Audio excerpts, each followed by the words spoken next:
Welcome back, everybody, to the Orange Bumper Podcast. Obviously, like Bert likes to say, I am not Bert Myers. He had an appointment run over at the Subaru dealership, so I'll have it by myself today. But we hope everything goes well. I hope he gets the color that he wants. Seeing him in a Subaru will be wonderful. Um, I'm really excited about this show today. We're kind of going a little bit different angle. Racing has so many facets in it, and there's a lot of people out there that are trying to get into racing or they've just started, and sponsorship is a big part of racing. One of the things I've always heard is you don't ever want to race on your own money. And with us here today is the COO of Bryson Industries, Tommy Lancaster. Anybody that's been in a short track race has probably seen Citrusafe Tommy, as everybody calls him. And then sitting over here to my left is Kevin Powell, commonly known as Krazy Kevin Powell, who's been in motorsports for a long, long time. Uh, both of these minds that we have here today have some really unique perspectives, basically on motorsports and getting the most out of sponsorships and how to land sponsorships. So, um, really excited about it, Kevin. I appreciate you being here. Man, thanks so for much. having me. I've been really enjoyed y'all's podcast. You're doing a great job with it, and to invite me on, I'm excited to be here, man. Well, thank you. We're excited. You're a great personality, so I know it'll be fun. And Thanks. Tommy, I appreciate you not firing me before today, so we could get here. You're on thin ice I know that. constantly. I know that. I'm walking on eggshells. I get that. It's really the reason why we use a glass table is just to keep you reminded that you're on thin ice. I know. all the I time. know, and I appreciate it. Uh, every day is a gift. I realize that. But no, I guess we'll kind of get started. Kevin, you've been in the area for a long time. Obviously, everybody knows you from your radio ads and what you do. But kind of, when did you get in the area and just kind of walk us into how you got to where you are today. Sure. Well, I grew up in southern West Virginia. Um, my wife and I come from very humble beginnings. Both of us grew up in a trailer, actually, in southern West Virginia. It's a funny story, but my dad was a machinist. My mom was a hairdresser, and I was the first person in my family ever to go to college. And every dollar I ever had kind of came from selling or washing a car. I started washing cars in college and begged to sell cars. And then my first job out of college was selling cars. And I worked my way through a car dealership. I was a car salesman, finance manager, new car manager, used car manager, worked in the parts department, body shop, service manager, worked for another car dealership I worked for another dealer for 15 years before I was lucky enough to get my first store. Wow. And if you remember Regal Oldsmobile, Yeah. Winston-Salem, Oh yeah. that's where I got my start. And worked there for a long time and worked my way up into senior management. And that father and son team finally made me a minority partner with them, and we bought Foothill Ford Yeah. up in Pilot Mountain. Yeah. They sold the Oldsmobile store and became Regal Ford. Mm-hmm. And then we had two Saturn stores in the eastern part of the state, and I was like a managing partner, very minority partner with them, and I ran those four stores. They decided to sell it to a big conglomerate, Parkway, Mm-hmm. and I begged them to sell me Foothill Ford, and they did and financed me, thank goodness. And they gave me my first big break, and that's how I got my first store. And then I went to buy mine and Rhonda's son Spencer a motorcycle for Christmas, and he was like 5 years old. And we took him in there and dressed him up all in all the motocross stuff, and we couldn't get waited on. So I knew the guy that owned the store, and I said, "Hey man, we've been into your store trying to buy a motorcycle, and we can't get waited on. I need your help." He said, "Man, I can't sell you a motorcycle." I said, "Look, I know they're dangerous. I used to ride them all the time when I was growing up. We used to even race them some." He said, "No, I hate those motorcycles. I need to sell the store." I said, "Listen, man, I just bought my own first store. We're going through a recession. I can't buy another store." Long story short, I ran the store for him for 6 months, trying to clean it up, see if I liked it or not. Ended up with a motorcycle store trying to buy my son a 50cc Oh, wow. motorcycle. Thanks, son. Appreciate that. Yeah. Selling the story, fast forward, that store was selling like 28 a month. We immediately took it to 75 and then to 100 and 150. Which store was that? The Winston store. Okay. Yeah. So the manufacturers like said, "Oh my gosh, this is really cool. We have a store in Greensboro we'd like you to take a look at." And I was like, I'm going to get out of my skis really fast here. So found the Greensboro store. It was selling like 8 or 10 a month, believe it or not, Which store was that? in Greensboro. the Triad store. Going around Right, 40 but across from the fuel. Who was it before you bought it? It was called Triad. Okay. A guy named Barry had that store. Okay. And he was kind of ready to retire and had decided he wanted to do something different. So we bought the Greensboro store in 2010, bought the Ford store in '05, the Winston store in '08, the Greensboro store in 10. And then to tie it all into racing, I was at my Ford store in 2000 and I think it was 12. And my Suzuki rep calls me and says, "Hey, Kevin, I'm sitting in Mr. Hendrick's office and he would like to speak with you." And I was like, "What? What's he, want me to drive his cup car or what?" Right, You right. know? And I said, "You're kidding me." He said, "Nah, listen, Mr. Hendrick wants to sell his uh, Charlotte store. And he asked who was one of the best dealers in the state, the most reputable in the state, that we would feel the most comfortable buying his son Ricky's store." That was going to be my question. Was it Ricky's It store? was Ricky's store. And they Okay. wanted to sell it to someone who would honor their legacy, that wouldn't embarrass them, that would carry Sure, on that yeah. legacy. And Rick's and my Suzuki rep says, "I thought of no one else but you, man." I said, what a great honor, but listen, I can't do anymore. I can't do everything. Busting at the seams. Yeah, I'm just growing too fast. Yeah. Thank you. So got on the phone there with, I think it was their COO or CFO, and I said, "I'm honored that y'all would think of me to buy this store, but I've got more than I can say grace over." He says, you haven't found out the price yet, son." I said, "Well, I appreciate that, but I can't do it." Long story short, we worked out a phenomenal deal, and I ended up with the store in Charlotte. Oh, wow. Yeah, in Pineville. That was Ricky Hendrick's store. And that I was, did not know that's I what didn't either. happened with Yeah. that store. yeah. So it was Ricky Hendrick's store. Wow. And when I bought the store, it had all the Hendrick hoods Yeah, yeah. in the store. Have you seen all of Ricky's stuff at Mr. Hendrick's private collection down there? Yeah. I yeah. mean, just I have one of Ricky Hendrick's hoods. Well, and he loved motorcycle racing Oh, too. yeah. Oh, yeah. yeah. And Ricky was a cool dude. And one of Ricky Hendrick's best friends was the general manager of that store. And he worked for us for a really long time. Really cool dude. And they were like Wow. the best of friends. Yeah. I did not know that. Yeah. How So about that's that? kind of the full circle deal, how the motorcycle stores kind of came into the car store stuff. And I was really See, and I like thought a- this whole time, I thought you were in power sports before you were in the car No, the dealership. power sports thing was about accident. Just wanting to buy Wow. my kid a 50cc motorcycle. Yeah. I make the joke that I sell widgets, man. Whatever we can sell, we can Kids, sell. if y'all are watching, if there's something you want, take your dad somewhere and tell him that's what you want. You might end up with a store full of it. Right. Yeah. Wow. Well, and I think you and Tommy have a lot of similarities. How you got to this table, a little bit different, but your business practices and your mindsets are the same. Tommy, if you wouldn't mind, it kind of explain how you got to where you are right now. If somebody would have told me sitting in chemistry class in high school that I would be making a living in the chemical business, I would have called them a liar. And there's no way. I hated chemistry. Probably would have been better if I had a teacher that made it interesting, but it was just so boring. But 13, 14 years old, I pretty much knew what I was going to do for a living, which my dad was a manager of a propane gas store in Greensboro. And sometimes he would keep me out of school and let me help dig ditches and run gas lines and install gas logs and grills. And it, like I said, 13, 14 years old. So I knew pretty much from that I was going to follow that path. So I didn't even take the SAT preparing for college because I knew I wasn't going to college. My dad and I, we would be doing sideline jobs sometimes on the weekends to catch his store up. And we would talk about one of these days we're going to start our own business. So college wasn't even an option. I didn't care to go. So we did that.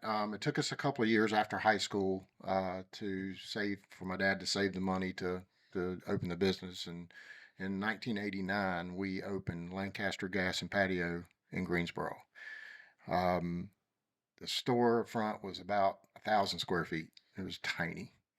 But my dad scraped up everything he could to start up this little business. My mom ran the office. My dad and I ran the service. We sold,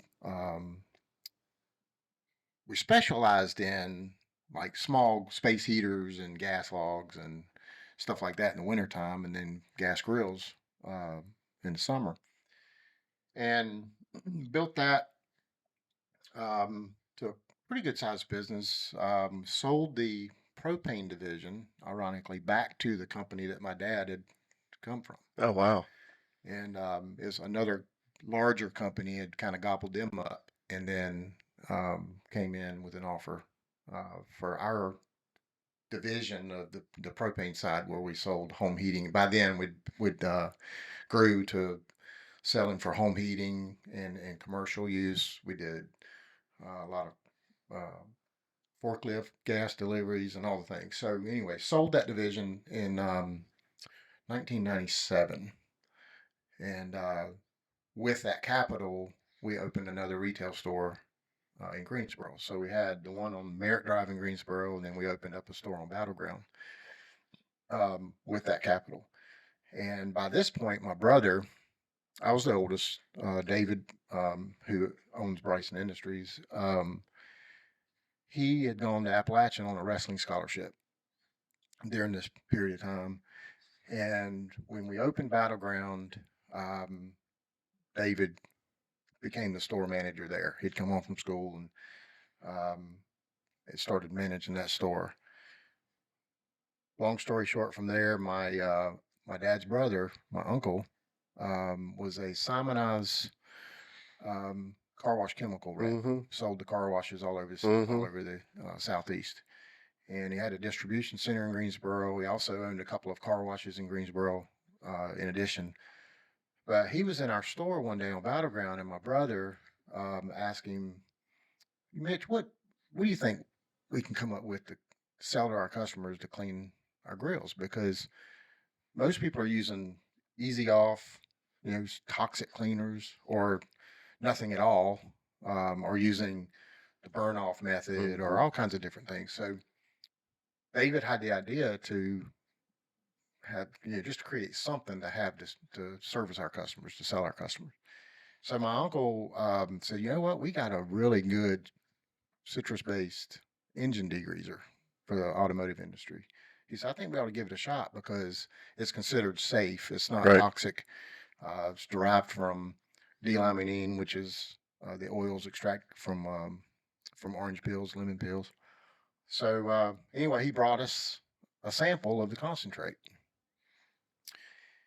and my brother just printed off some labels at first. Just printed off some labels on a computer. Now this was in 1998, so it's pretty primitive, compared to the technology we have now. But anyway, we did best we could and bought some bottles and some triggers and printed off some labels and did it all wrong, but didn't, but put 12 bottles on the shelf and to have them there for our customers. And at the time, in the meantime, my youngest brother came into the business. We opened a store in Durham. We had another sales guy that we had groomed and brought up, and his wife was being moved out with her job to Chattanooga, and he came to us and asked us if we'd open a store in Chattanooga for him to do, and ended up partnering with him on that deal. So anyway, by then we had 4 stores, and so we started making the cleaner and distributing throughout our 4 stores. And then one of our distributor reps had come in that sold us grills. Said, "What is this?" And anyway, bought a pallet for him to distribute. And so you get from 12 bottles to a pallet, and now you and David are looking at each other like, okay, we got some work to do. We're at his house in his garage. He's got a little 1-car garage where he was living in Adams Farm at the time. And we bought a drum from my uncle. And I went over and helped him. We had a keg pump. And we were good at that. Yeah, right. Especially him, coming from Appalachia. Yeah. So he was really good at that. So we'd pump in the concentrate. We'd go in the house, fill it in the kitchen sink, and screw on some triggers, stick on the labels, box them up, and built a pallet. It was like holy moly, that was hard work. We built a whole pallet, But you did it. and but we did it. But you did it. And it, you know what? It just that was in like I said, 1989 or 1998, and here we are now, 20 going on 25 years. And I think it's It was an worth. overnight success. I think it's worth noting also the day you incorporated. We did. When David decided that this is something he wanted to pursue, like I said, originally the ambition was just to have something to sell in our dad's store. That was it. But when he started getting the dream, started realizing, we can make something of this. He went to the attorney's office on September the 11th, 2001. Wow. That's where he was that morning when all that went down, incorporating this company. Wow. So, hence the American flag and our Bryson Yeah. logo. And you can't go anywhere in this building without seeing American flags, Americana. Oh, no question about it. And one of the things that, with both of you sitting here, that strikes me is and you guys are a microcosm of a lot of other, self-built businesses, but this is the American dream. For sure. Mm-hmm. I mean, this is the American dream. And neither one of your, condensed stories that you explain now, none of it involved somebody saying here. No. None of it involved Blue saying, collar "My dad families." left it to me. Yeah, blue collar families bootstrapped it up. Yeah. Yeah, and the common denominator is, there's going to be failure. You learn from your failures. Yeah. But you don't quit. Hmm. And Should have. Yeah. Smarter people would have Right, at some point, but glad we didn't, obviously. yeah, 100%. And I think it's, even though you're in two completely different, markets, your stories really kind of parallel each other. They do. And then you move forward into how you take your success and your love for racing. Tommy, you've got a background. I mean, a lot of people don't know this, but like you're a stud on a crotch rocket. No, no, I was mediocre at best. Yeah. Did you ride for a factory team? No. I worked as a crew member for the factory team. Okay. But I held my own. Let's put it to you that way. I held my own. I That's held a my own. You had a set of leathers. Not many people have leathers, man. that's a modest way of saying, I was good. Yeah. And probably still are. It pains me sometimes when I see some of these motorcycles you come home with. I'm like, oh my God, here we go. But they're sweet. Yeah. They're sweet. Yeah. So with the motorcycles coming up, and Kevin, you started racing. When did you start racing yourself? I started racing go-karts when I was 10 years old. Wow. And Yeah. so when did you start racing or get the bug?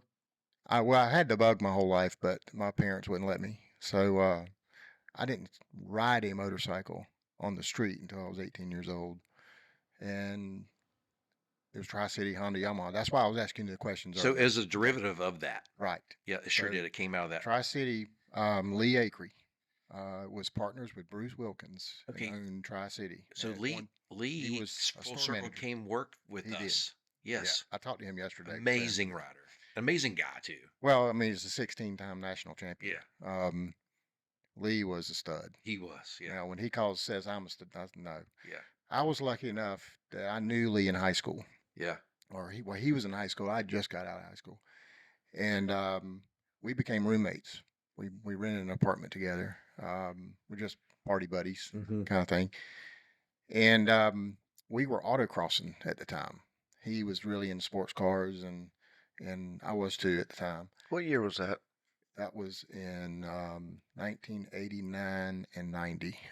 Okay. Yeah. That was about 2 years before I started doing it. He was he had built him up a nice little CRX to run, and I had a little 300ZX that we just goofing off. We might have drag raced against each other on like Stratford Road or Elkin or something at some point and not even realized it. Talking about, I've never done that. I'm retired now. I can tell you all the black marks I left up and down the road. Yeah, I can too. But so and that's how I got into racing, really, because we bought motorcycles. It was a cool thing to do then. We went down to Daytona for MTV spring break, and Yep. we took our motorcycles and all the things. But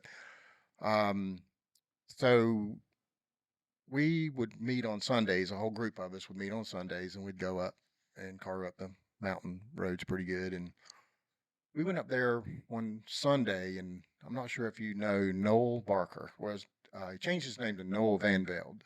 He was very popular in this area with motorcycle managing motorcycle dealerships. But he was with us. Lee and I and him, and we went up to the mountains, and I was just riding. I wasn't really thinking about it too much. And got down to the bottom of the pull off, and nobody's behind me. I'm like, oh no, somebody's probably Who crashed? Yeah. But then here comes a bike, and then here comes a bike, and start meeting back up. And Noel came up to me. He said, "You're gonna get killed up here." He said, "You can't ride like that up here." And I'm like, "Yeah, it's comfortable to me." He said, "Well, you need to get on the racetrack." And I was like, "You can do that, really?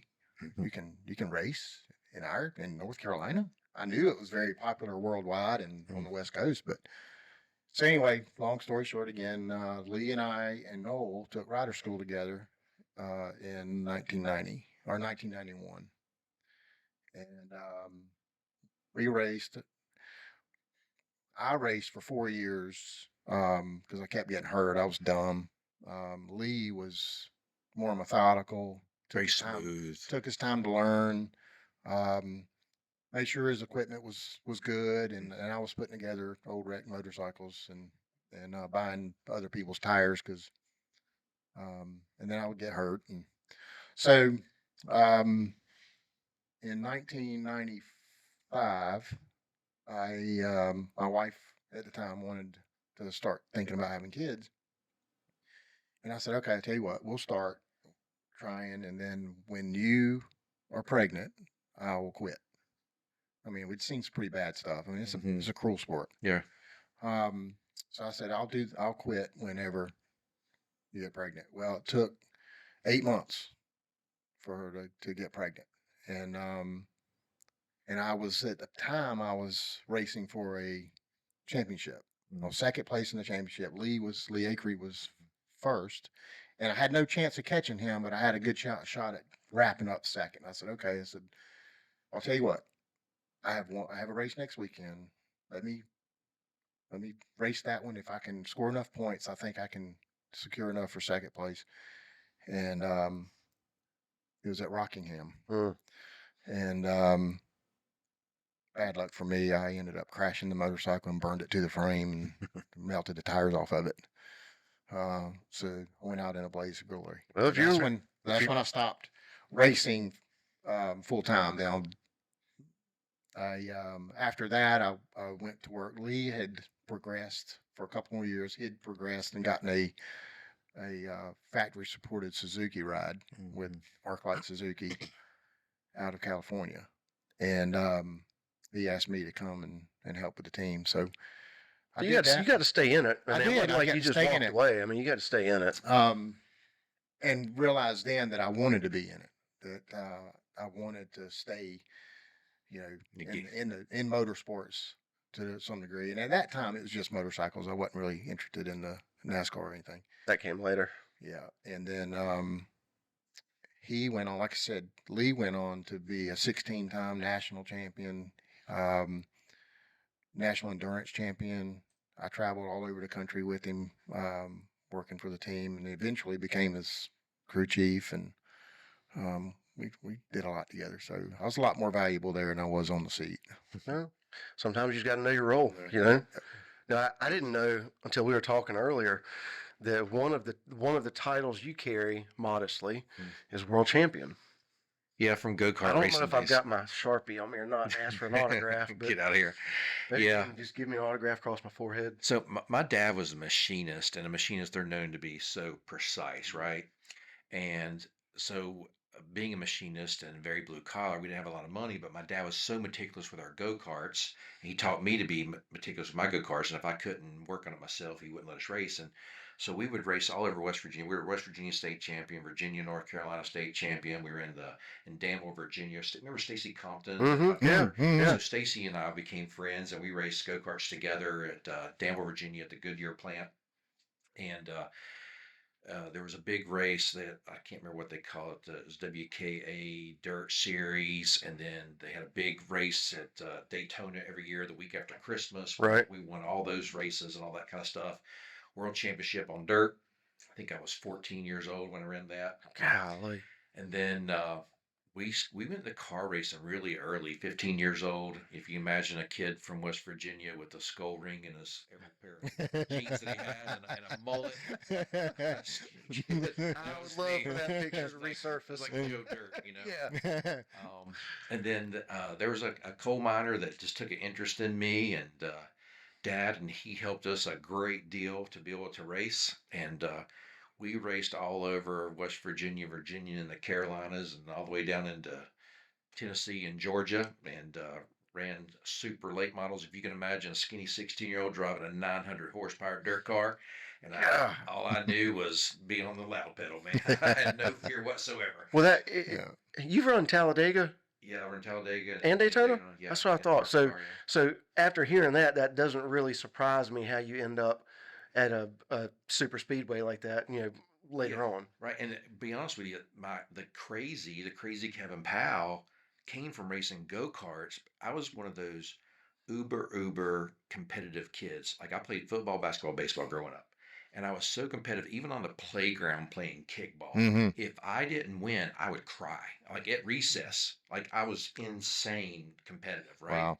So if I was racing go-karts, if I was running sixth, I was going to wreck fifth.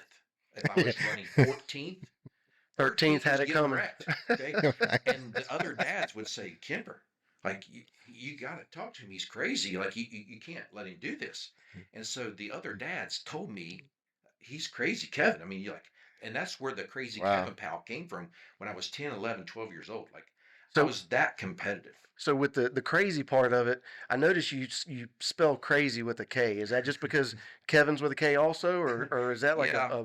what's the story with that? So ra- I got that nickname when I was a kid racing go-karts. And then during the recession of '08, I just bought the dealership in '05. And as I mentioned, no rich mom, dad, uncle, no one to save me. I was on an island by myself. I'd owned the dealership for 3 years. We're in the middle of recession. I was buying a motorcycle dealership, the same thing. I'm sure Tommy can attest this. I was literally 6 days from going out of business. I mean, I'd done my cash flow. We had gone from Sound familiar? 30 employees, Very much. 30 Yeah. employees down to 11 employees. I was 6 days from cash flow going out of business. And I hired a consultant and said, listen, what are we going to do? What can be my marketing plan? And one of the consultants says, aren't you like a race car driver or something? I said, yeah. Kinda. He said, well, look, man, we need to use your race car driving as your persona and put that in your advertising. In North Carolina, everybody loves racing. I said, listen, man, you don't understand racing. Everybody races in North Carolina. Right. I'm not Jeff Gordon. I'm not Richard Petty. It'll be like a biggest poser thing in the Right. world for me to say I'm a race car driver. And he says, no, we're going to do this. He said, do you have a nickname or anything? I said, well, I used to be called Krazy Kevin, but like I've never used that. And this guy's eyes lit up like, oh my gosh, this is going to be crazy. And he said, we're going to do this whole thing. My first commercial was, hi, I'm Krazy Kevin Powell. Come buy a car from me. I was terrible at it. So then that evolved into, it's me. That's hard to.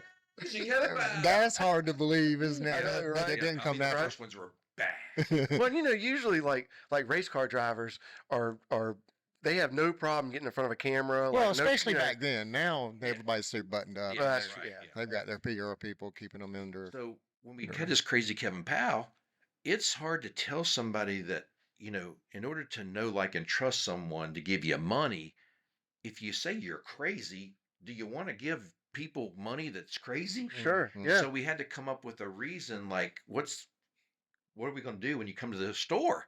Give money to the crazy guy? Right. So we came up with the acronym for crazy, which K is for kindness, R is for respect, A is for action. Okay, Krazy. So when somebody comes for the store, the salesperson says, "Hey, Mr. Miss Customer, you heard Crazy Kevin going crazy on the radio. We'd like to go crazy for you today, but it's going to be a little different. We're going to be treating you K for kindness. We're going to teach you kindness today. We're going to treat you with respect today. Not something you normally get at a car or motorcycle dealership. But we're also going to take action to let you ride or drive a car or motorcycle home today of your choice. We're going to do it with zero hassle, with a yes I can attitude.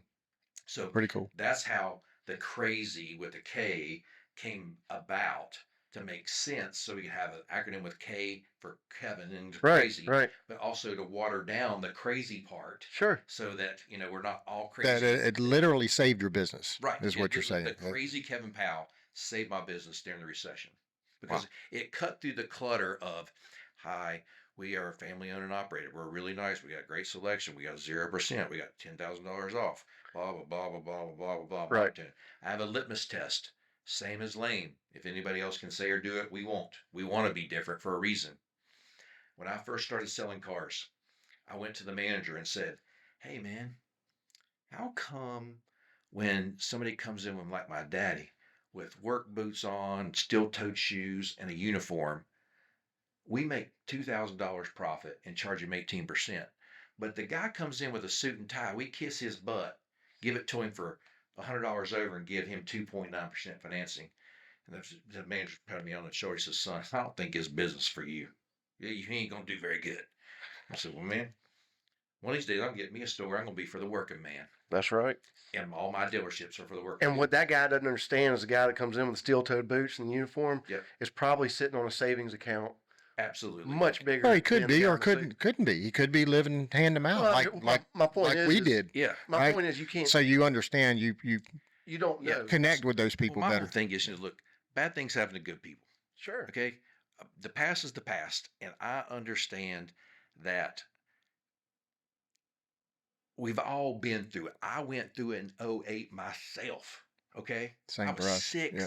days away from going out of business. God, we were Okay. exactly the same spot. November of 08. Yeah. We were sitting at our conference table. Yep. Couldn't make payroll. Yep. Couldn't cash our own payroll. Yeah. I mean, we were on credit cards. Yeah. And we were like, what are we going to do? Yeah. So when customers come to me and they're struggling, we interview them. We find out what their stories are. What happened? Why couldn't you pay your bills? What happened? We get the story. And then we know that story. We talk to the banks. We explain to them what's going on. We find a bank. Car bought rights half sold. We can put them in an equitable situation. We can find a bank that understands their story. We take time to slow down. We treat them with kindness and respect. We can take action to help them with zero hassle. That's our whole thing. That's how we sell so many cars and motorcycles. It's our whole mantra. It's the cornerstone of everything we believe in. We say we're not in the selling business. We're in the helping business. Right. We help people. That's what we do. Well, I'm there's- passionate. You can tell I get excited about it. Wow. I mean, it's Well, there's a lot more that meets the eye a lot of times, and if you don't dig, and I learned this in law enforcement, you know, things can appear one way. Mhm. Anybody that's ever been through a divorce knows what happens with your credit and your liquid assets and everything.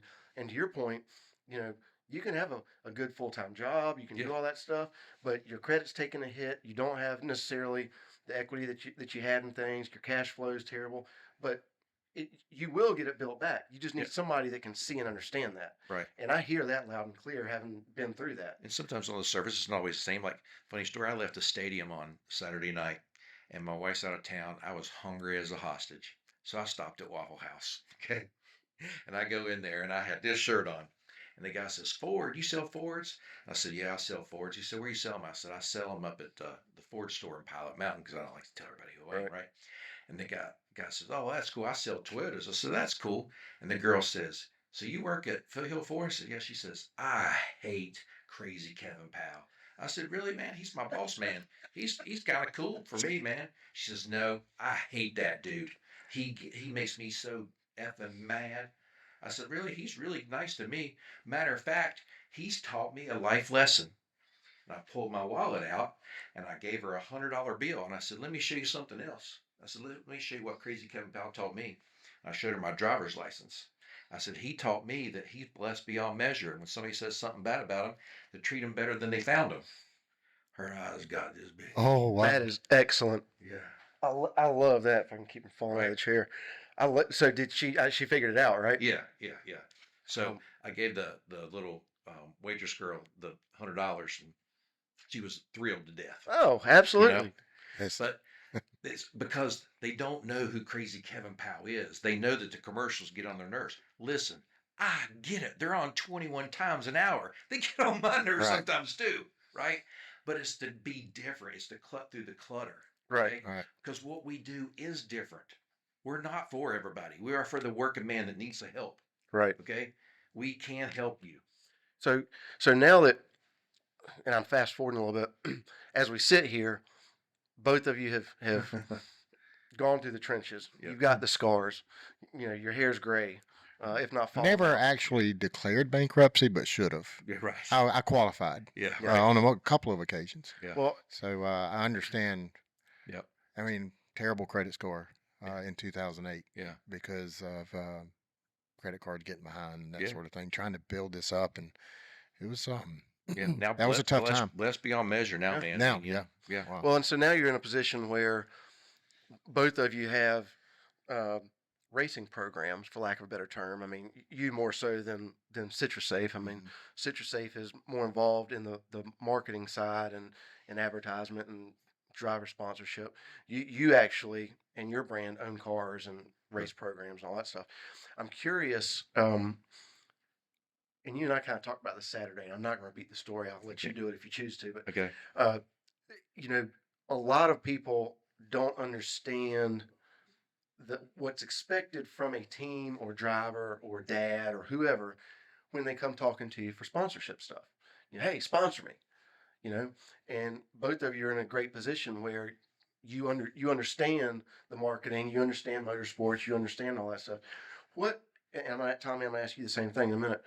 What what would you tell somebody that comes to you and says, Kevin, my kid's 12. He's awesome. He's Yep. great. He's the best ever. And I want you to sponsor us. Right. Well, that's a great question, Philip, and one I get at least 1,000 times a year. And sometimes it's a Facebook message, an email, a Mhm. text, a phone call, or in person. And usually it's a standard response. And I ask them, are you asking for a sponsorship or are you asking for a donation? Because that's two entirely different things. Because a lot of times, uh, someone says, "Hey, man, I'm looking for a tire sponsorship for the stadium, or I'm looking for uh, pit passes for the stadium. Can you help me out?"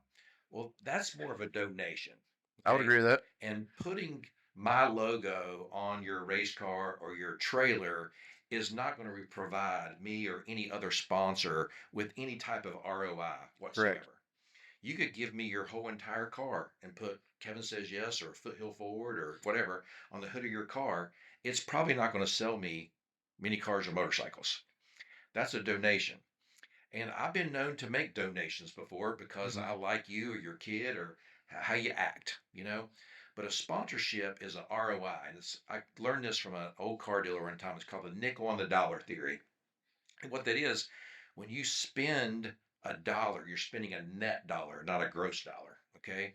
So every time, if I give you $1,000 sponsorship, I have to make $5,000 profit. Or if I get a $10,000 sponsorship, I need to make $50,000 Right. in gross profit. Right. Okay. That's a big dollar amount. So if Tommy or I are going to sponsor you and you want $1,000 sponsorship, we need to sell $5,000 profit, which means we may need to sell, I might have to sell 5 cars to do Right. that. Right. So how can your racing program sell me 5 cars for $1,000 sponsorship? That's a And give you all the net profit from those sales. Right. Right. That's a That's right. big ask. Hmm. Okay. So when you're thinking about, hey, I'm going to go ask Kevin Power, I'm going to ask Tommy or ABC Company, it's more than just asking. Okay. And if the business is real, Tommy, me, or anybody else, just asking for it, you might as well say, hey, I'm looking for a donation for my racing program. If Because they're more likely to say, okay, here's $100, here's Sure. $500, because that's what you're asking for. Right. But if you want to ask for a sponsorship, you need to figure out how to sell their product. That's the 100%. number one thing. That's right. So when you're out there, racers, and you're looking, how are you going to ask for sponsorship? How are you going to sell their product? Is my opinion. Right. Would you agree with that, Tommy? Absolutely. Come with a business plan. Yeah. A lot of times they come with a resume. Yeah. Well, resume is impressive in some cases. I do look at those obviously because I am interested in their taste in graphics or the way they their Carry themselves. carry themselves or how clean their everything looks or stuff like that. But very rarely do they come with a business plan. Right. Um, because a partnership in business requires a business plan, and that's what a sponsorship is in my mind. Is it's a business partnership. How can we help each other win? Yeah. I help you win on the racetrack. You help me win in business. And very few understand It's that. true. And to Um, your point, it's kind of the resume, like a rear view mirror is this big, a windshield's this big. We might care a little bit about what you've done in the past, but what we really care about what we're going to do in the future Right. that's together. right. To Right. Tommy's point, Right. I think it's more important not that you've got X amount of trophies, but how many appearances are you going to do in public? What is your idea to push my product, to get my product out? Or that, or in today's world, with social media, that's a big um, social media following and their engagement. And, um, some people can fake that. We learned the hard way in some of our marketing and other industries that they come with a big following and all these numbers. But then when you really dig into it, it's fake. It's Influencers don't bot. influence. Right. That's what we've. So um, that's one of the big things for me. It's a little harder for us in our position because we're selling a $3 product, Right. Yeah. right? So I need a lot of people to respond. Mm-hmm.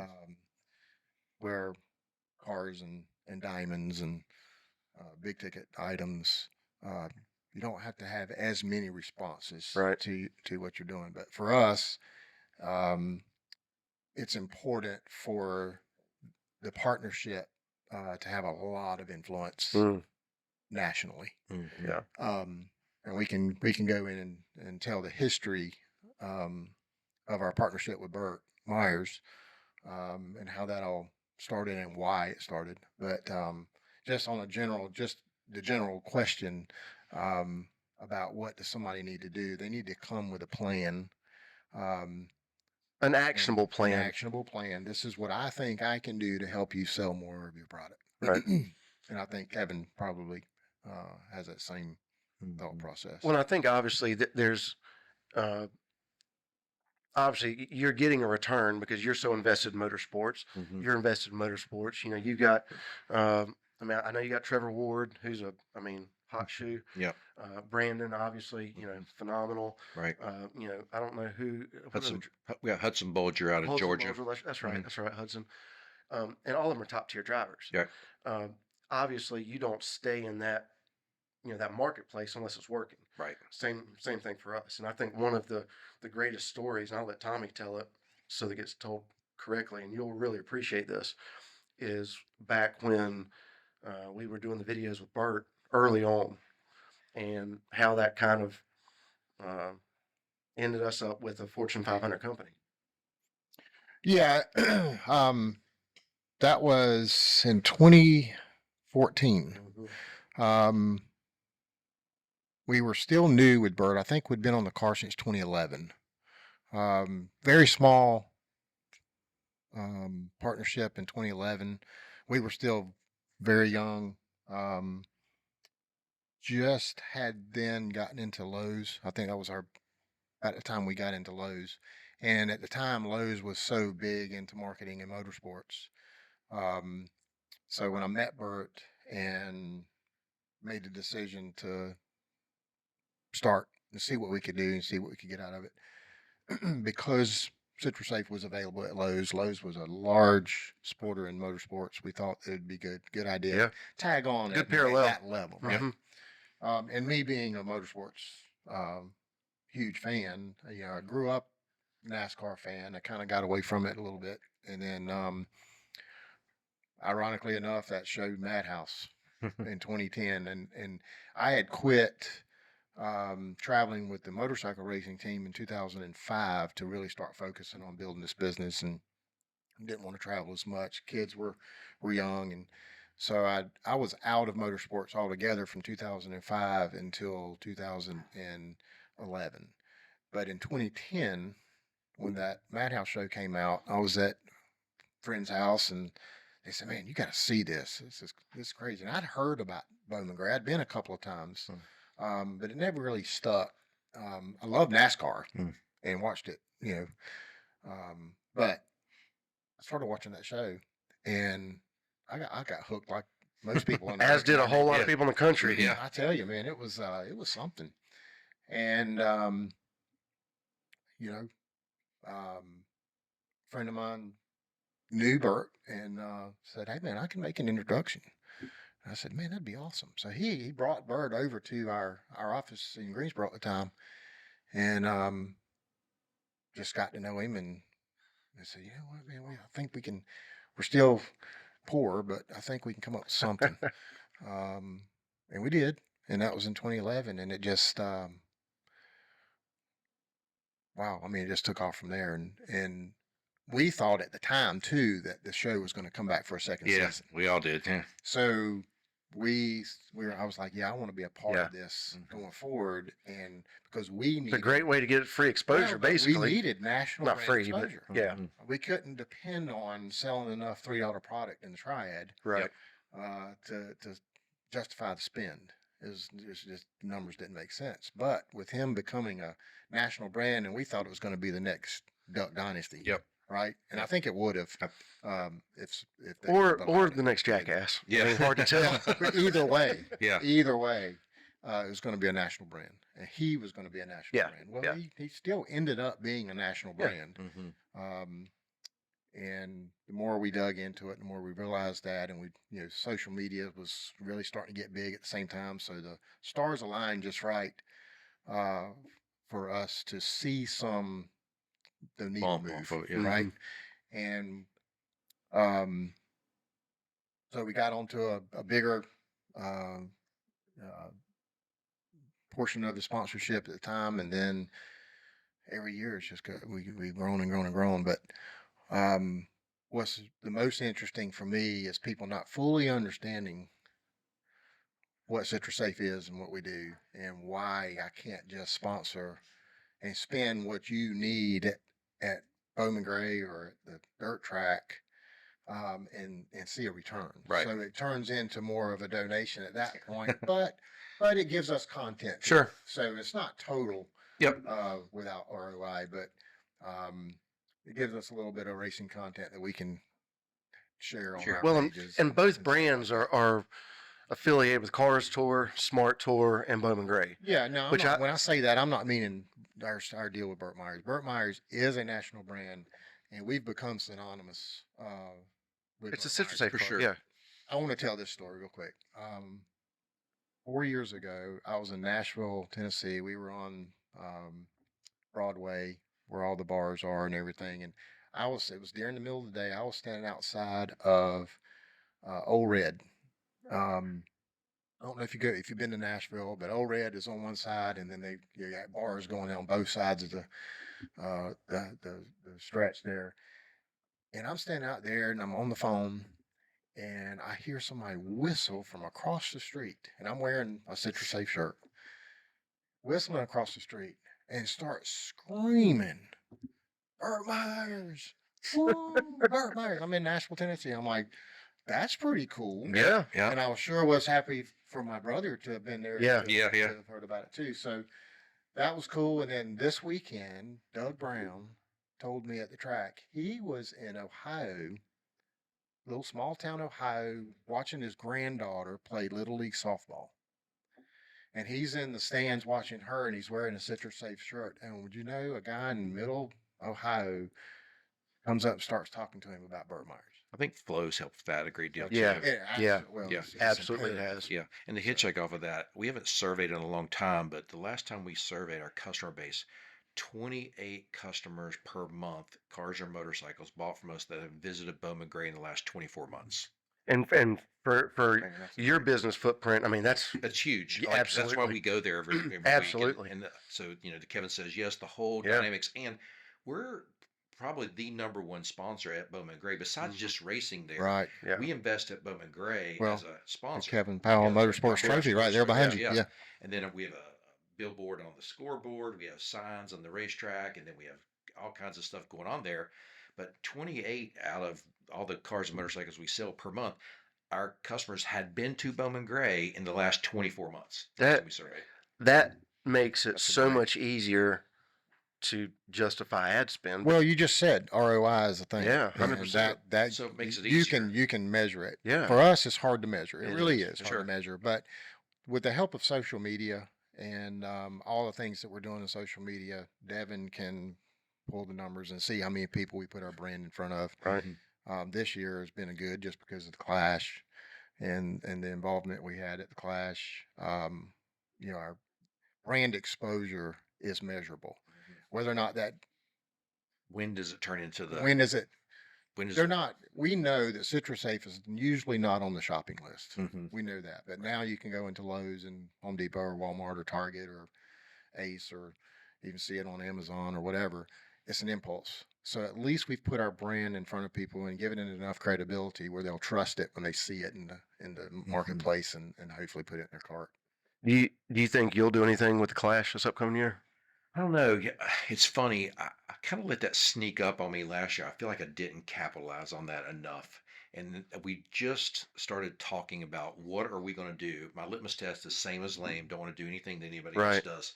And yes, we're going to do something. And I don't think we did it properly last year. Suzuki came on board with us this year, Mm-hmm. and I wasn't wanting to show off our Suzuki car for the Right. Clash race. I wanted to save it for the opener.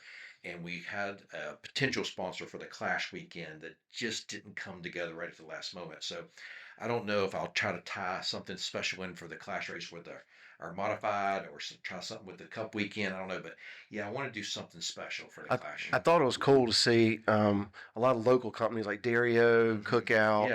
Yeah. I mean, we Citrusafe was heavily involved, obviously, with the Mhm. car and everything. I love seeing Tim and Bert both be Oh, involved. wow, me That's a too. big fan. Me too. 100%. If I was driving still, I would, I think every driver that's ever held a steering wheel would give anything in the world to say that they started a cup race. And and I don't mind patting ourselves on the back a little bit because there's so many more things you can't measure than you can. But that lead up that we as a company did with Bert Mhm. and Tim's people did the same thing. I felt like there were really two legitimate stories there. NASCAR coming back to Bowman Gray and all the lore of Bowman Gray and all Yeah. that stuff, upgrades, all that stuff. But then you had the two local guys. Hmm. How are they going to do? Yep. And to everybody's credit, I felt like they got quality attention, quality time, Hmm. and nobody, on a national level or whether it was us with social media or Tim's people, I felt like nothing bad came from it. No, I think NASCAR did a nice job too of sharing the story, accepting them in, and making sure that Citrusafe got the right amount of exposure, and Yeah. they kind of hitchhike off of it, and they used the personal interest story to their benefit as well. Yeah, absolutely. And tied it into the Winston-Salem Yeah, Right. social Right. experience. It was a right? win. It was a win win-win for I agree everybody. with that, Yeah. I thought the whole show itself, the lights, just from start to finish, And I was really impressed. It's one of the greatest NASCAR shows I've ever been to, and I was at one hot night when I just hate it was so the whole damn thing cold. happened. and it was good for our city too. Yes, it I mean, it was. was really good for our Yes, city. it A was.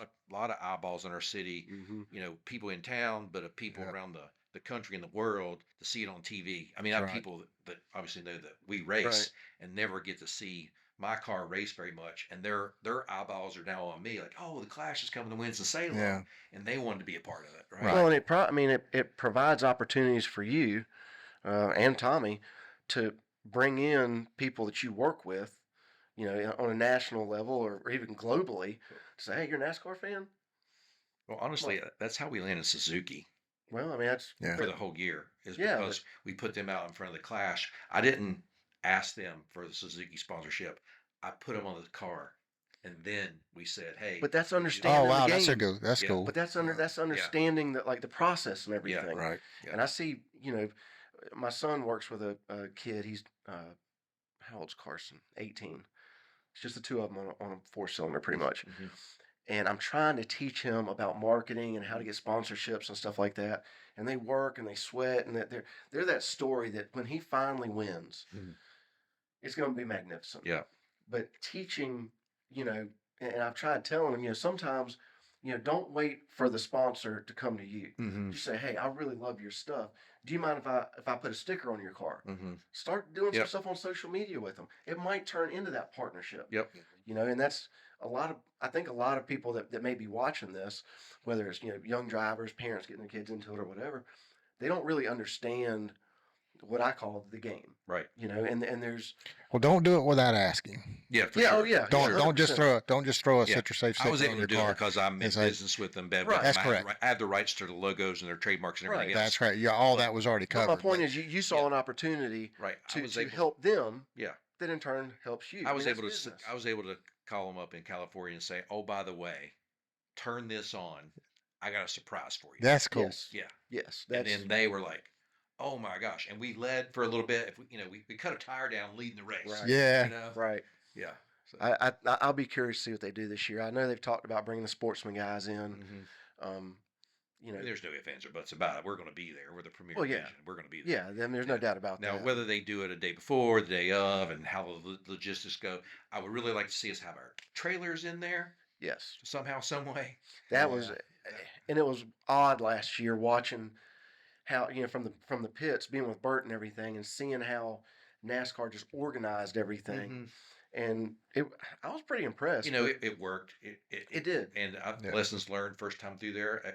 It all worked out, and I'm Yeah. sure we can all. Well, with the improve on Cup Oh, teams no, having, if I can't wait to go back because of the lessons that was learned, Yeah. especially with Bert and the car and Mhm. setup and all the things. I think the that track was way better than any of us ever thought. We they thought, didn't have yeah. to. Yeah, Bert was shocked Yeah, at how the good the Cup track cars, the track was way better for them. Yes. It was way better for us. The temperatures. was. Yeah.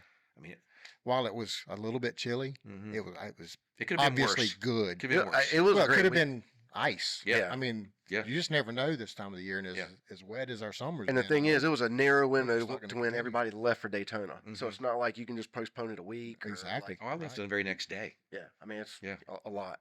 Yeah. So you've been with how long have you been with Brandon now? 14 or 15 It's years. been a while. Yeah. How'd that relationship develop? Well, I was driving for Johnny Johnson. Johnny was getting ready to retire, and so I started driving for him. And Johnny was kind of like, man, I don't know how much longer I can keep this level of racing up.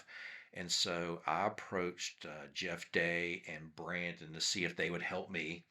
And they said, yeah, man, I think we'd be willing to help you. So Jeff and Brandon and I were friends. And so Jeff and Brandon and myself started racing modifieds and supers together and formed a partnership. And that worked out well. And I got hurt. I broke my scapula. And so I had to get out of the race car. I was kind of going to get out of the race car in 2 or 3 years. And I think the first, maybe second or third year, I broke my scapula. So Brandon had to get into the modified sooner. And then when I got healed up, I kind of just like turned the modified over to Brandon and I started running supers. And Jeff had supers. Jeff was like a super, just a guru. He Guru. built spindles for all the supers, Oh, for okay. Yankee cars and everything else. And so got named, Now, was this ASA? no, or- pro, pass series. Okay. Pass series. Okay. Guy named Dickie Woodman. Yeah. And Jeff and Coulters and all that stuff. And there's a lot of big heavy hitters that was coming through the pass series back then. Yeah. Kyle Busch was coming through there. Mhm. Christopher Bell's coming through there. Keselowski had a team. All kinds of hooters were coming through there. So I ran a bunch of super late model races, and Brandon was running super late model races. I was running super late models, and Brandon was driving my modified. So we kind of just formed an alliance, was going through that. And then I bought a building at bankruptcy about 5 or 6 years ago and turned it into my corporate office and race car shop at the same time. And then we decided that I wanted to grow my racing business like I'd grown my car and motorcycle businesses. And my future vision is that one day that I could spend 50% of my time, 75% of my time in the racing business. And I wanted a for-profit or at least functioning racing business. and I wanted to have 5 or 6 modifieds, 5 or 6 late models, and that we could lease cars out. And maybe eventually we could go to truck or Xfinity. And so when we got into that building, that's kind of the process that we started working towards. Okay. And that's where we are now. We have uh, 4 or 5 modifieds. When you don't know how many race cars you have, I'd say you have a racing program. Yeah, yeah. Well, we lost one recently. I think we have 1, 2, 3, 4 modifieds and 2 late models and 4 dirt cars in the shop right now. Wow. And it's 15,000 square feet, 3,000 corporate office. That's where I go pretty much every day. We have a recording studio there, centralized accounting's there, the executive team meets there, and I got a window in my office, and I can put the curtain up and get frustrated, and I can look out there and see the race cars and the guys working on them. Get reinvigorated. Yeah. Need some motivation. I can Yeah. go out there and see them, and Absolutely. we're leasing late models out, and Trevor's going to South Boston and running for a championship. Yeah, he's doing really well. He's got a lot of exciting things on. He's running for the Triple Crown, isn't he? The Virginia Triple Yep, Crown, is that right? he's driving for Nelson Motorsports, Nelson, and okay. I look for him to, there's no telling. He's got some big opportunities coming up. I wouldn't be surprised for him to land a really big gig here Good for him. for the next year. He may be driving for somebody before we know it. He and his brother Dylan used to build our go-kart motors when my kids raced. Yeah. And I remember watching them on a go-kart over at that little, what's the? Oh, AR Roofing. Yeah, Yeah. AAR. Yeah. Seeing him over there, just, I mean, ripping it. And I was Yep. like, golly, and then I would pick up his name every so often. And he started winning some really big races, and I was like, I guess he's arrived. Yeah, he he's like a savant, man. He's 27 years old, and he's probably one of the most intelligent, in-depth, knowledgeable about a race car 27-year-olds I've ever met in my life. And you're not going to outwork this kid. I mean, Well, Dylan's the same way. yeah, it's true. I mean, it's true. those guys come from a lineage. Yeah, Dale and Dean both Yeah. are incredibly hard workers. Yeah. And he's in that shop, man, from sun up to sundown. We've come in the shop, and him and Corbin are literally laying on the concrete floor sleeping because they've been there all night long. And he's like, "Oh, sorry, man, sorry, I just had to get me a quick nap." And they'll get up and go right back at it again. That's old school. Yeah, it's old school. But he's also very successful. Do you Very see a correlation there? Oh yeah, yeah. And that it's like that picture we were talking about earlier with the 4 or 5 young cup drivers during a rain delay sitting in the hauler together, Mhm. all of them playing on their phone. Yeah. And for us, Yeah. that doesn't really resonate. I get it, but Yeah, I won't be at the stadium this weekend because we're taking Hudson Bulger from Georgia to Hickory to run the memorial race in the late model. And my guys text me at 1:34 this morning the wrap that they had just finished putting on Hudson's car. They were there to win the Oh, Alex wow. Phelps. Yeah, brand new wrap, brand new car. And so then I was driving down here this morning, so it was 8 something, and he texts me and says, "Hey man, I think we're going to go test in the morning instead of on Friday." So they were back at the shop at 8 this morning. They left at 1:30, and they're back at the shop at 8 this morning. But that's kind of that's what it takes. That's what it takes. And listening to you and how you have a lot of like corporate structure with how you run your business and basically having core values, it doesn't surprise me that you have people that work like that for you. Well, thanks, And you, man. you strike me as one of the people that you don't say, well, I have this many people that work for me. You would say, I work with this many people. Oh well, And- I'm very, very diligent about saying somebody works with me. Yeah. Yeah. And Yeah. and I've worked for Tommy for probably 15 years now. Yeah, not much longer, but about 15 years. Yeah. Up until right now. But that's one of the things I've always enjoyed being here and coming from government work. The support and if whatever you need to accomplish the goal Mhm. is provided, and it does not matter who gets credit for the success, whether it's one of the brands or the company as a whole, or like we all talk about stuff to try and do what's best for the company, regardless of who gets. Tommy and I were talking earlier about, Tommy and I both shared that we've had very little turnover in our companies. Mhm. I mean, I've had people working with me for 25 and 30 years, Well, just very that's little turnover. leadership. It is, and I don't. I learned from a old timey car dealer one time. You can't pay somebody all their salary and do half their job for them. That's right. You got to let them do their job. You can't micromanage them. And we have another saying is, um, if you can't do the little things right, you can't do the big things right. You got to get out of their way and let them do their jobs right. Well, you lead people. An You effective you leader you leads people without them knowing it. you lead people and you manage production. You manage results, but you have to lead people. Yes. If you don't invest emotionally in the people you work with to grow your brand and exercise your beliefs, you're going to fail. For And sure. I learned that with the highway patrol. I had supervisors that just I felt like their finger was right here all the time. Yeah. And anytime something went well, you never heard about it. Mm-hmm. But the one time you messed up, oh, you heard about it in stereo. Right. And I've always been a big believer. You praise in public, you scold in private. Right. And you don't. Somebody can screw something up, and you don't have to yell at them or berate them. You can. And as a trooper, I would always tell the folks I worked with, I'm not saying you did something wrong, but I'm saying there's a better way to do it. Mm-hmm. Because as adults, we don't like being told that we're wrong. No, We have a hard time dealing with that, and I see that through both of you, the way you talk about your companies and your employees, and um, that's a direct correlation to who you all are as individuals, and that's Well, why we're y'all are pretty successful. good by now too of picking up on somebody's heart. Mm-hmm. I don't look for a resume, what you've accomplished. I want to get to know somebody, and I can pretty much know their heart. And whenever you realize that they have true work ethic, Mm-hmm. they have loyalty, it doesn't take you long to realize that you can shape them into the job position Mm-hmm. and teach them the job, but it's about the heart. And I was telling him off camera, we like him, we have very little turnover Mm-hmm. because it, we hire based on the heart, Right.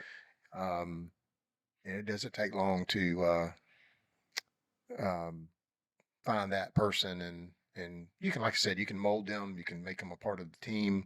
They Everybody in this building knows they're a part of a team, that we're all pushing the rock in the same direction, and they're rewarded along with the rest of us. So it's fun. Mm-hmm. So many business owners I know, they talk about their worst part of their job is managing the people.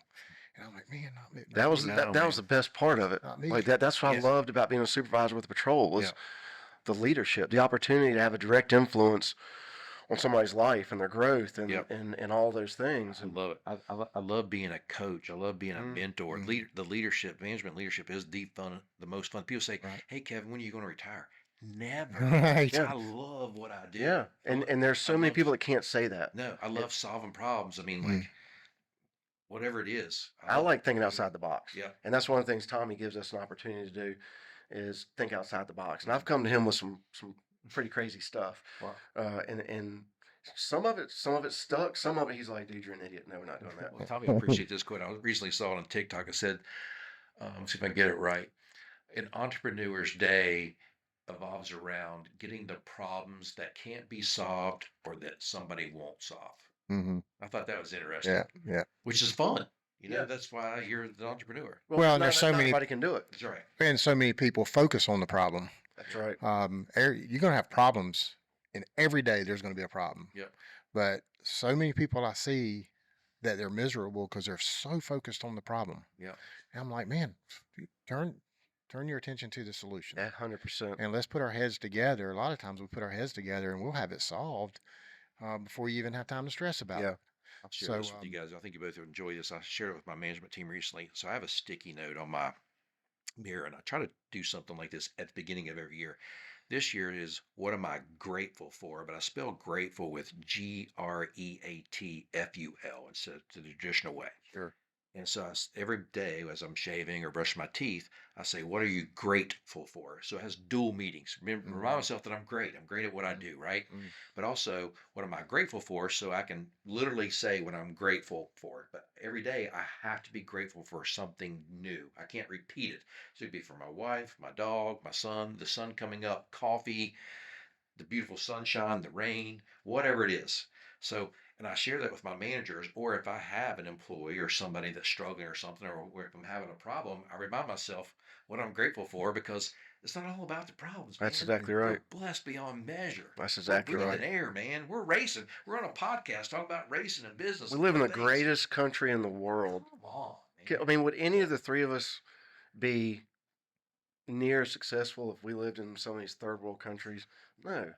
And I just, I don't know. I'm so grateful, and with my life to be where I am, retired at 47 years old, now working for Tommy up until Look, another man, you 20 used to get minutes. shot at, dude. Come on, I man. know, right? I know. Real He still job. does. Yeah, I know. I sell cars. Come on. He and I hunt together, so he still gets shot at sometimes. Yeah. I will tell you something real funny, and then we'll wrap this up. And you know exactly what I'm getting ready to say. So we have a farm together up in Virginia, and we were up there about 2 years ago, and I was in a stand as the mountain goes up. I was about a third of the way up, and he was about three-quarters of the way up. And if you really try, you can see each other, but it's far enough away. We're sitting up there, and I'm in my stand. He's in his. We don't have cell service at this point. We weren't smart enough to have radios, and sitting there real quietly, and all of a sudden I hear this. Hey, hey, hey, you son of a bitch! Hey, what are you doing? What are you doing? Stop it! Hey, hey! Ow. Yeah, not gun season. So I'm thinking some toothless moonshiners come up the mountain on the backside, Yeah. and we got a trespasser, and him and Tommy are up there duking it out. And so I'm like, so I get my phone, I'm like, damn, no service. Nothing else. So I'm sitting there, I'm like, did I get down? Is he okay? I can still hear him yelling. So I'm trying to figure out what to do. And it would not be easy for me to get up there, like at all. No, because I dropped him off at his stand and continued on to mine. So Yeah, like, he would have had to. He would have had to. yeah. It was a. So It was a mountain climbing. right about the time I'm like, all right, well, if something happened, I don't go up there, I'm never gonna live myself. So I get up, I start to get down, and all of a sudden I hear side by side start up. And, normally, especially in cold weather, people start side by side up, kind of runs for a little bit, and then they go with it. No, like this thing starts right up, gears grind, straight on throttle, all in like a half second. And I'm like, oh my God, we're gonna be burying a body. We're burying a body. So finally, I'm like, well, he's all right. So I just hang out for a little bit, and I hear the side by side rumbling around up there some more, and he ends up starting down the mountain. So I get out of my stand. I walk over there, and he's just got this look on his face, like, and I was like, the hell, man? Like, were you fighting something? Like, what? He's like, dude, no, no. I'm sitting there, and this beautiful buck walks out. You with my bow. It runs off a little bit, falls over. He's like, man. That was at 9 o'clock in the morning Yeah. when that happened. And so, out of respect for me, instead of getting down and making all kind of noise, he was like, I'll just wait till our predetermined time was like 11:30. And he'd get down, come get me, whatever. He's like, so I was just gonna wait, let you finish your hunt, whatever. He said, I'm sitting there, and he said, I'm enjoying life, man. I just put down a great deer on our dirt that I've worked hard to have, and this is wonderful. And here comes a black bear, It was a big one too. and the black bear ends up grabbing hold of his deer and starts wanting to pull it backwards down the mountain. So Oh, he did.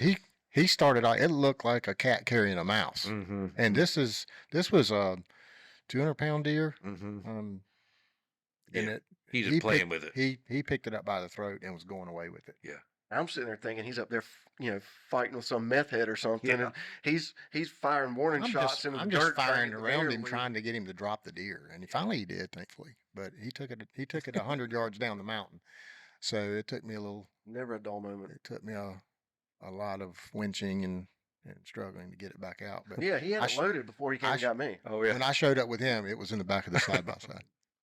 So as we wrap this up, where can everybody find your socials, your web? I mean, I know all you got to do is go to Google and type in Krazy Kevin Powell, and your social media team and marketing has it all listed. Yeah, where we're having the most fun right now is at Kevin Powell Speed Motorsports on social media. That's where we're doing all our racing stuff. Okay. But for cars and motorcycles, it's at one place, and that's KevinSaysYes.com, man. You go to KevinSaysYes.com, we'll find you a way to get you approved for a nicer, newer car or motorcycle and get you on your way, man. Thanks for Sounds asking. like you've said that before. A couple times. Usually I say it's Krazy Kevin Powell. KevinSaysYes.com. That's KevinSaysYes.com. And that's not the AI version. That's a real live real version one. right there. That's And the right. fact that it doesn't come natural is what's so Yeah, is funny. right, That is right. funny. So with Bryson Industries, where can everybody look into Bryson, all the wonderful things we do here? Well, Citrusafe is not the only thing we do, but Citrusafe is available at all your Lowe's nationwide, Walmart, Home Depot, Ace Hardware, True Value, Target, most anywhere that has a grilling accessories department. And then, of course, online on Amazon.com, and that's a big mover for us. But Bryson Industries, we also make obviously the Lemon Shield hunt products for the hunting industry. We make a product called Khaki Tom. I think you may have started to see some of the Khaki Tom logos in the racing stuff this year. That's my son's brand. Um, that is a product for cleaning motorcycle helmet visors and windscreens and stuff like that. That's on Amazon and in I think it's 600 Walmart stores that have a motorcycle accessories department has the Khaki Tom visor cleaner. So check that out. We also manufacture, we have the drone division that you run. We supply all the drones for flow racing coverage for the Cars Tour and for the Smart Tour. But in addition to that, we also do crop dusting for agriculture with the big drones. Fungicide season's kicking up. That's right. So you're going to be busy here soon. Very. Have that division. We also have a division that a wholesale division that we sell a lot of bulk chemicals for, industrial use.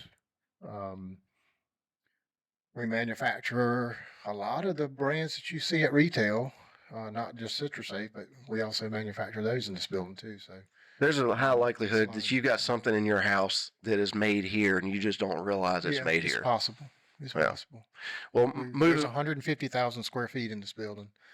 We're shipping about 120 to 150,000 bottles a month of something. Yeah. Out of here for the retail side. Well, I know a lot of you tuned in thinking you'd get to see Bert on here.